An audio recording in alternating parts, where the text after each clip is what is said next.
Que Dieu vous bénisse. Aujourd'hui, nous allons louer Dieu. Nous allons adorer Dieu. Nous allons retracer les grandes lignes de l'Éternel. Nous allons dire merci à Dieu pour tout ce qu'il a fait pour nous.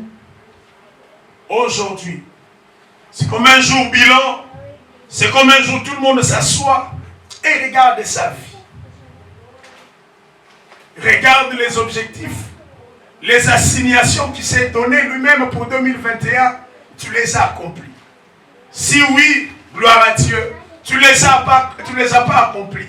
Pourquoi est-ce que tu peux t'améliorer? Car c'était ça le sujet, notre thème de 2021.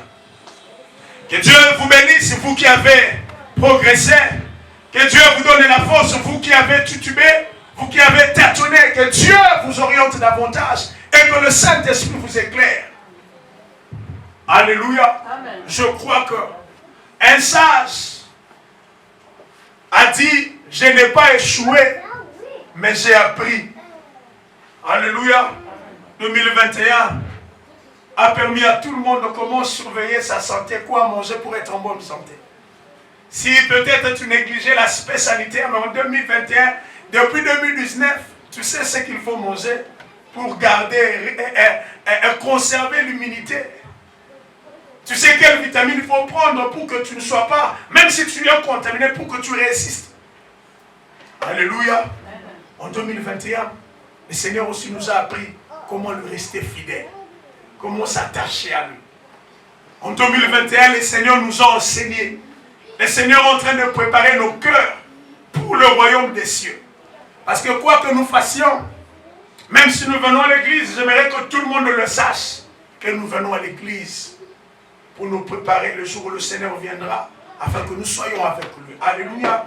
Nous venons à l'église pour être de vrais chrétiens, pour être des vrais enfants de Dieu. Nous ne venons pas à l'église, comme je l'ai toujours dit, par éducation chrétienne. Cela veut dire, j'ai grandi, on avait l'habitude de nous mener chaque dimanche à l'église. Non. Nous venons à l'église pour célébrer le Seigneur. Nous venons à l'église pour l'adorer. Nous venons à l'église pour prier. Nous venons à l'église pour être enseignés. Nous venons à l'église pour renforcer nos liens de communion fraternelle. Il faut que nous trouvions réellement l'église des gens qui aiment et qui craignent Dieu. Nous devons trouver à l'église des gens qui s'aiment réellement. Si les ambitions là, ils peuvent se rappeler ce que Dieu nous a dit, il nous a dit un dimanche le soir, Dieu veut que nous soyons une église sérieuse. Alléluia. Une église sérieuse, ce n'est pas une église où on trouvera les gens qui vivent selon Nayokaki, Balobaki, Basalaki, Bango Bazalakabongo.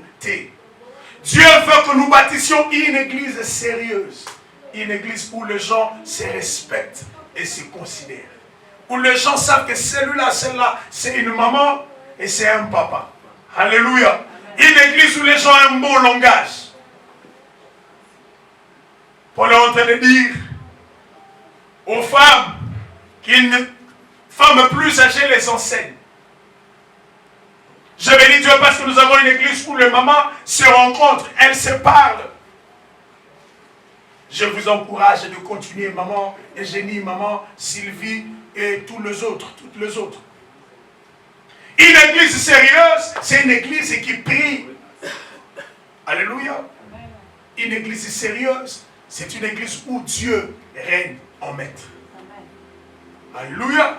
Bien-aimés, aujourd'hui nous allons parler sur un sujet que le Seigneur nous a inspiré. C'est même ça, notre sujet de prière pendant tous ces 14 jours. Nous sommes en juin, il ne nous reste que 5 jours. Cela veut dire que nous avons déjà fait 9 jours dans la présence de Dieu. Nous avons commencé déjà à manger des légumes. Tu peux manger des légumes et le soir, nous clôturons, nous prions. Papa Jérôme, j'aimerais que ce soir, que tu nous trouves un temps où tout le monde sera en prière comme nous l'avons fait hier à 12 h. Nous serons, oh gloire à Dieu, merci beaucoup maman Sylvie. Nous sommes ici ce soir, pas de quelle heure. Alors je n'aimerais pas être très long. Mais je suis en train de parler du sujet de ce matin, c'est tout au long du chemin avec l'Éternel des armées. Depuis le mois de janvier jusqu'à aujourd'hui, le mois de décembre, 12 mois, qu'est-ce que tu n'as pas vu? Qu'est-ce que nous n'avons pas rencontré? Avant de commencer, permettez-moi de lire avec vous Ésaïe chapitre 43, verset 13. Ça, c'est ce que le Seigneur m'a dit. Nous n'avons pas commencé 2013 à 2021 seul. Nous l'avons commencé avec le Seigneur. Ésaïe chapitre 43, verset 16, le Seigneur dit ceci. Je suis dès le commencement. Et nul ne délivre de ma main. J'agirai. Qui s'y opposera? Parce que vous avez ça dans votre ACV. Prédication du 26 décembre. Dieu dit, je suis. Vous savez, moi j'aime Dieu quand il conjugue. Dieu ne dit pas que j'ai été. Il dit, je suis. Avec vous. Dès le commencement. 2021, nous avons commencé avec Dieu, papa. Moukouba, nous avons commencé 2021 avec le Seigneur. Il était là avant que nous. C'est d'ailleurs lui qui a sifflé. C'est d'ailleurs lui qui a donné l'écho. Alléluia. Voilà pourquoi tu n'as pas échoué. Voilà pourquoi tu n'échoueras pas. Parce que dès le commencement, l'Éternel est avec toi. Maman, ma soeur, tu n'échoueras pas. Si l'Éternel est avec toi, dès le commencement. Est-ce que quand tu commences, quand tu as commencé, avez-vous invité le Seigneur? Oui, nous avons invité le Seigneur. Dans l'église Grâce Divine, nous commençons toujours avec le Seigneur. Quoi que nous fassions, ça ce n'est pas le verset bien-aimé. Dès le commencement, je suis là. Et l'Éternel promet d'agir. Il met quiconque au défi. Il dit j'agirai. Il pose la question. Qui s'y opposera? Vous savez, j'aime bien les choses.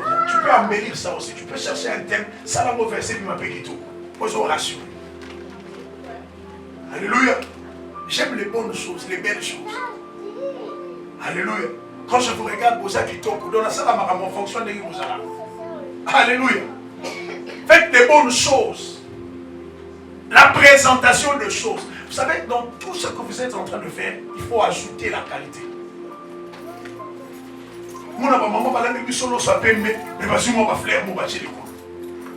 Alléluia. Donc, il y a un restaurant, alléluia. Il faut toujours faire des bonnes choses, des belles choses. La Bible dit quand Dieu créa les choses, il faisait l'évaluation. Il disait, c'était bon, c'était belle, c'était beau, c'était bien. Dieu a évalué. Alors j'aimerais que tout un chacun de nous, dans la vie professionnelle, même à la maison, faites toujours que les choses paraissent bien. Et cela donne une bonne impression. Alléluia. En 2021, l'Éternel a promis qu'il allait agir. Est-ce que Dieu a agi ou il n'a pas agi? Dieu, en 2021, a-t-il agi ou il n'a pas agi? Il a agi. Il est fidèle. J'aime la fidélité de Dieu. Même si tu as manqué l'argent, même si tu as été au bord d'une situation, mais j'aimerais te dire comme Job l'a dit. Il a dit, je sais, mon Rédempteur est vivant. Il s'élèvera le dernier. Et si les gens font tout ce qu'ils ont voulu faire pour vous, contre vous. Mais mets en toi qu'il a dit, dès le commencement, je suis avec vous. Il agira. Alléluia. Il ne me laissera pas. Il ne m'a pas laissé. Il agira. Tout au long du chemin avec l'Éternel des armées. C'est l'histoire des enfants d'Israël qui quittent l'Égypte et qui vont vers la terre promise. Entre l'Égypte et la terre promise, il y a une traversée, il y a un chemin, il y a un parcours. Et c'est ce que nous avons traversé avec vous en 2021. Ça n'a pas été facile. Nous nagerons dans Exode 14, un peu à la fin, vers 13 et l'Exode 15. Les deux chapitres, nous tirerons des versets. Comment Dieu a marché avec les enfants d'Israël.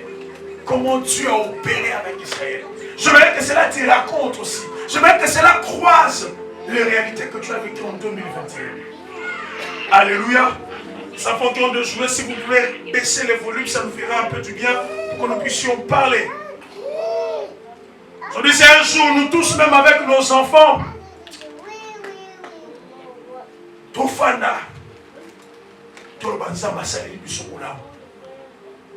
nous tous, nous avons craint cette maladie. Nous croyons que ce n'était que pour les vieux, les âgés. Mais cette maladie a connu des mutations. Même les enfants étaient contaminés. Mais nous sommes sortis. Alléluia. Nous sommes en vie. Nous sommes en force grâce à l'Éternel. Alléluia. Israël a fait 400 ans. Plus de 400 ans. En Égypte. Esclaves. Une situation que certains n'y étaient même pas. Mais se sont rencontrés, ils se sont retrouvés esclaves. Dieu, par miséricorde et par compassion, il décide. J'aimerais dire à quelqu'un ce matin, même si tu es chez toi à la maison, Dieu est dans ses pensées, en train de crier, chercher comment te faire du bien. Il a dit à Moïse, quand il a croisé, il a dit, j'ai vu et j'ai entendu. Aujourd'hui, ce matin, j'aimerais dire à quelqu'un que Dieu a fait ces deux choses en 2021 pour toi. Dieu a vu et Dieu a écouté. Toutes tes prières ont été exaucées. Parce que quand je te vois en vie, je peux dire, en accord avec la Bible qui dit, un chien vivant vaut mieux qu'un lion mort. Les riches sont partis. Alléluia. Les puissants sont partis. Les présidents de la République sont partis.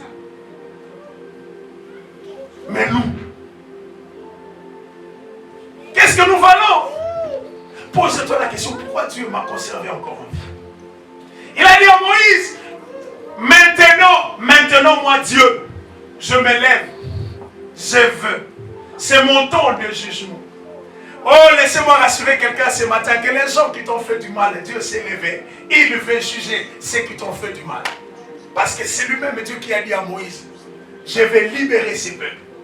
Mais quand je vais libérer ces peuples, j'exercerai mon jugement sur ce peuple-là. Oh, cherche-moi ce verset où David dit, réjouis-nous autant de jours que tu nous as humiliés. Si tu as été humilié pendant 10 ans, Dieu promet à quelqu'un même le double. Parce que quand Job a souffert, la Bible dit quand Dieu l'a restauré, il l'a restauré. Il lui a donné le double de ce qu'il avait perdu. J'aimerais que l'Éternel te donne le double de ce que tu as perdu. Amen. Alléluia. Je suis dans Exode chapitre 13. Je vais commencer au verset 17. Peut-être tu peux commencer au verset 15. J'ai dit je vais nager entre Exode 13, Exode 14, Exode 15. Dieu décide de libérer Israël. Mais lui-même Dieu dit, je veux endurcir le cœur de Pharaon. C'est Dieu lui-même qui a dit ces choses. Je vais vous libérer. Je vais aussi endurcir le cœur de Pharaon. Oui, tu as dit qu'Israël devait partir. Il y a même eu un temps où ils ont fait des navettes entre la maison de Pharaon, la face de Dieu. Dieu dit demain ils vont sortir, et demain ils ne sont pas sortis. Dieu dit va encore, ils ne sont pas sortis. Bien aimé, peut-être certaines personnes allaient se fatiguer si c'était de cette génération. Alléluia. C'est Dieu qui a parlé ça, ce n'était pas un homme. C'est Dieu qui a dit à Moïse. Qui peut avoir l'attitude de Moïse? Qui peut être comme Moïse? Qui peut être patient? Qui peut ne pas changer de ton devant Dieu? Parce que tu m'as dit mardi, je veux te faire du bien. Je devais recevoir quelque chose d'Amazon, je crois que c'était le 22. Ça veut dire que c'était entre 14h et 18h. Alors déjà à 18h, moi je suis parti au boulot. Vers 19h, nous avons commencé à appeler Amazon.